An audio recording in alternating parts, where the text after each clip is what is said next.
right, so I wanted to introduce you to Sue, who's one of the senior VAs on my team, also part of our leadership team. Sue, what we're doing here is just giving our clients and would-be team members an insight into what life is like as a VA. So thank you so much for offering / being told to do this. Nice to be here. I really appreciate it. So first of all, can you tell us why you wanted to be a VA? What put being a VA on your radar? My initial motivation was I wanted to quit my 9-to-5, marching off to the office, dressing, commuting, sitting at an office.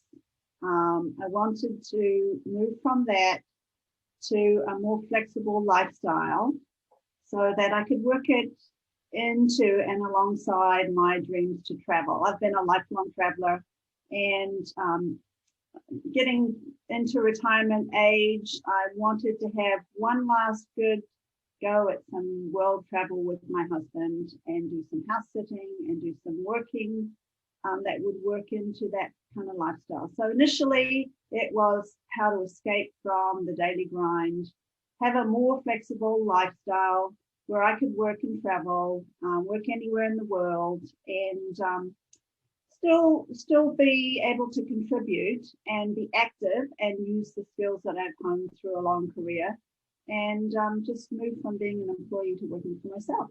So that was my motivation. Oh, and how was it traveling while working as a VA? Sorry, Justin. That's all right. An interview. Do you mind? Oh, a problem with the voice. Justin, can you pause the recording? I'm sorry.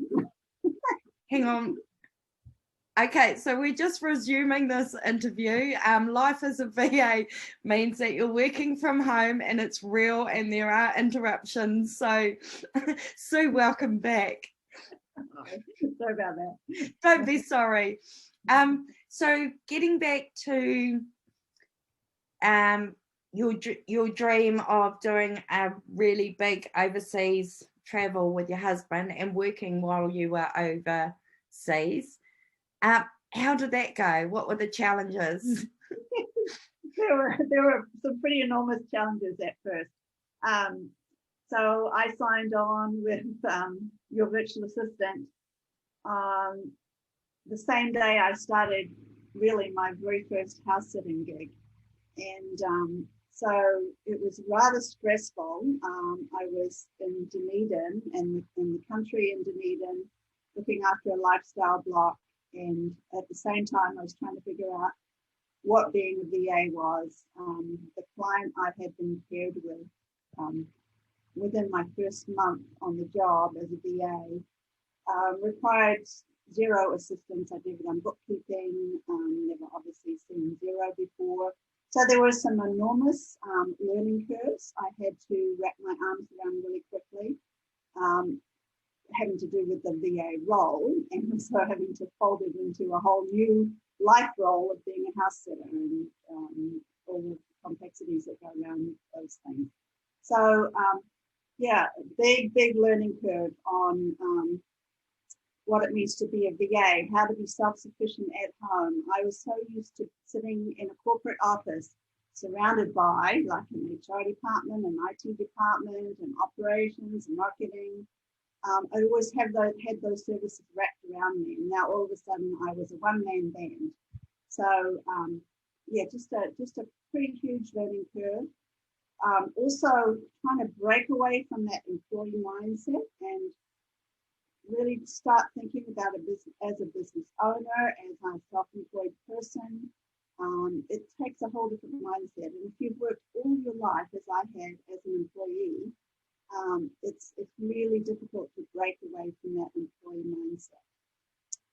IT challenges, my gosh, I had lots of IT challenges, trying to get my system set up, get multiple screens operating, just those types of things that I'd always kind of had the IT support always available to me that I didn't have anymore. What else?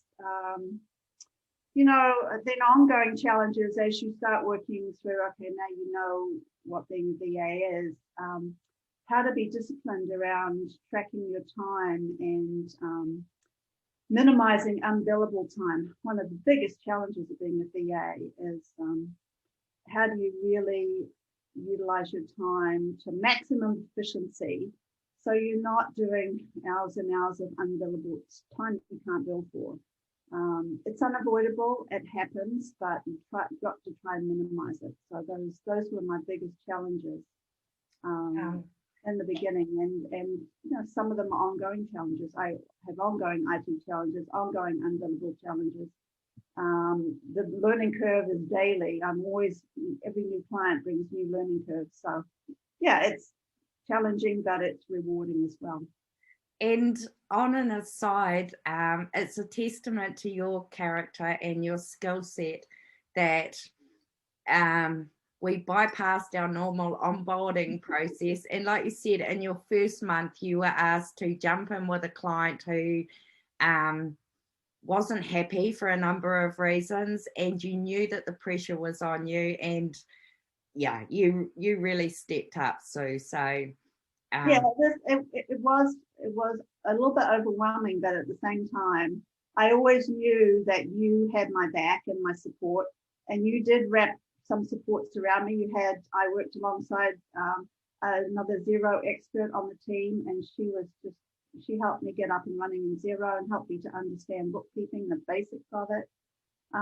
So yeah, I wasn't alone. I did have supports from your agency, and that was really, really super appreciated at the time. But I remember doing, so my first client I had, I was, as I say, doing the bookkeeping and payroll. And I remember we were in France, in Paris, and I remember having to meet a payroll deadline because we were working on New Zealand deadlines, and I was up at midnight doing payroll. And so things like that were challenging, but not insurmountable. I mean, you just had to figure your way around them, because at the end of the day, my clients were in New Zealand, and no matter where I was in the world, I had to be working. I had to deliver to their New Zealand deadlines and their time frames. So yeah, all doable. So you've been working with us for a little while now. What have the highlights been in working as a VA? Just being kind of in control of your own destiny. You know, you're now self-employed, and so that brings a flexibility to your life, which I really, really like.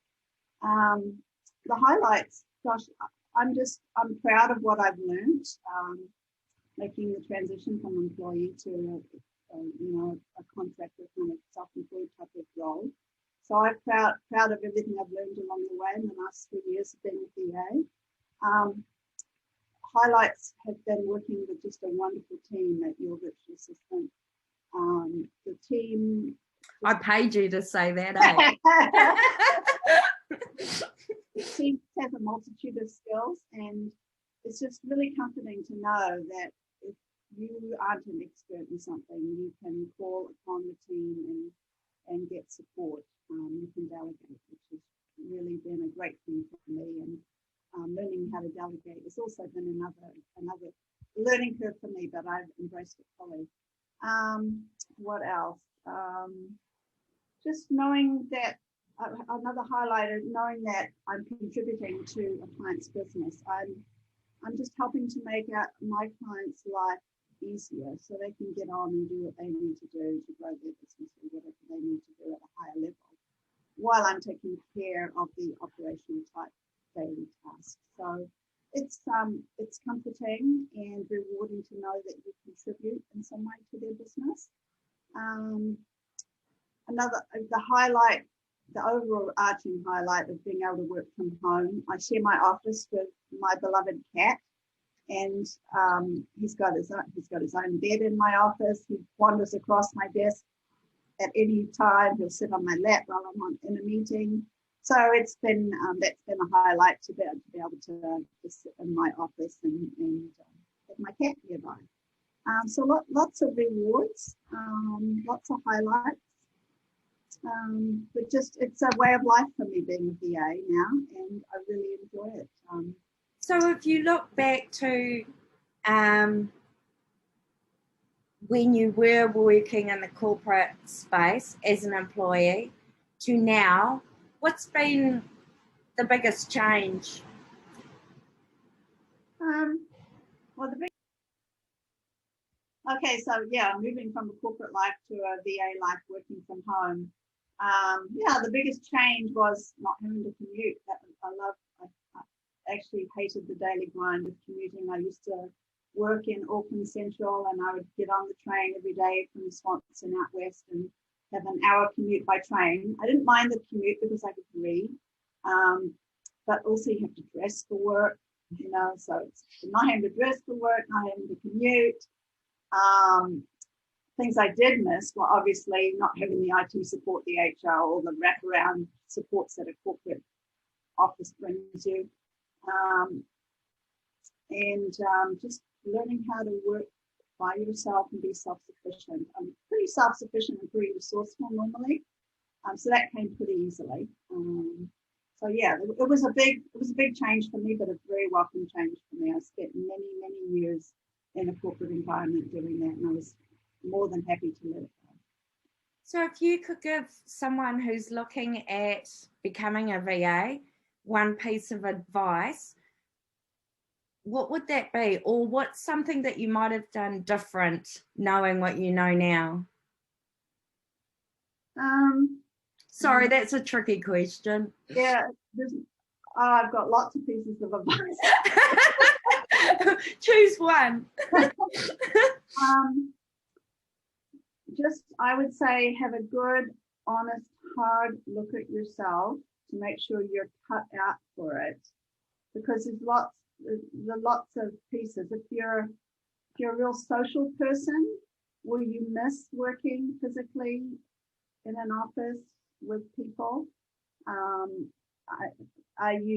Will you be comfortable and happy working all by yourself? It can be pretty isolating working from home, by yourself, for yourself. So yeah, I would just really examine whether that role really fits you. I mean, you might have all the skills in the world.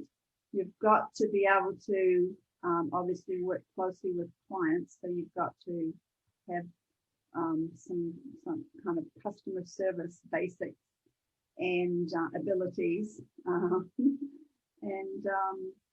yeah, just really being honest with yourself. Are you disciplined enough?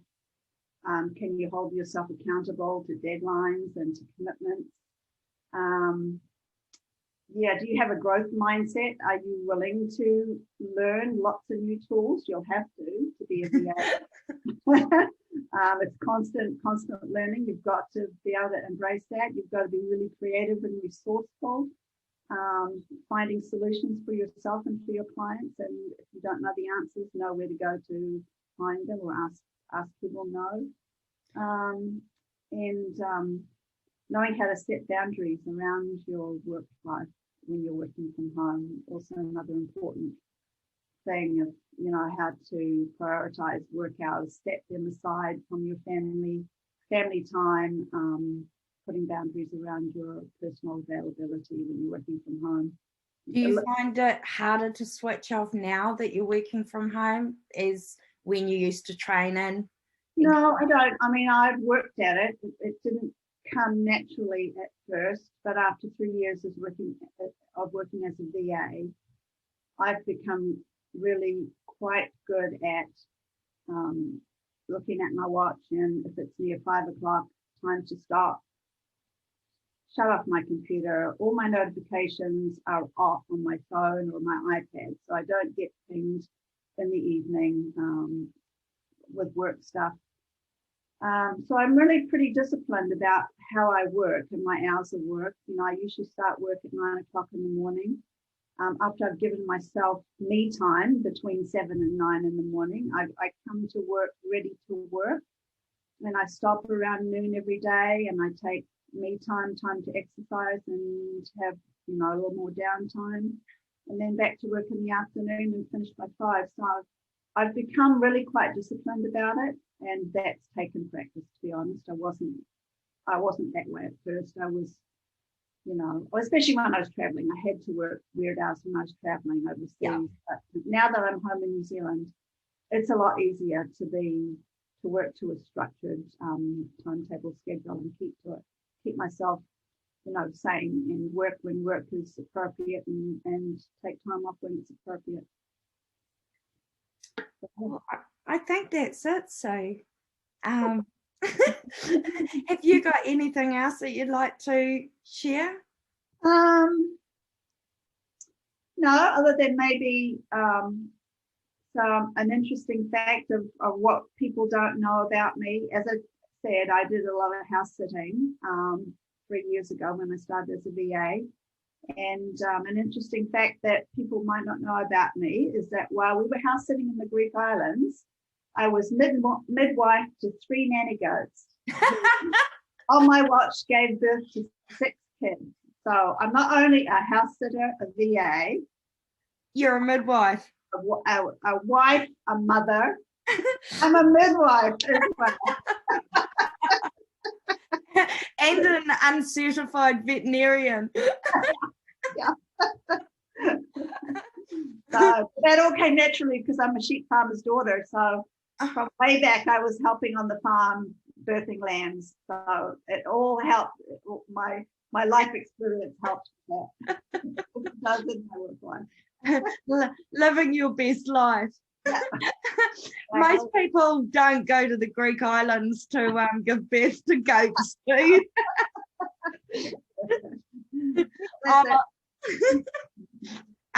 Look, thank you so much for sharing that and sharing your story and the wins and challenges and frustrations of being a VA. I hope I didn't put anyone off. It's really quite a good life, and it can make it suit you. It's not perfect for everyone, but you can figure out how you fit into it and make it fit you. Yeah. I think what you touched on as being so important is having discipline around your work and your life balance. Yeah. And I think knowing your boundaries and being able to say no. Yeah. I think that's really important, especially when you're working from home and you are isolated. It's important to feel confident and know that you're doing a fabulous job. So yeah, and you do. And you paid me to say that. Yeah. Look, thank you so much. And I look forward to putting this up on our website and sharing with everyone else. Oh.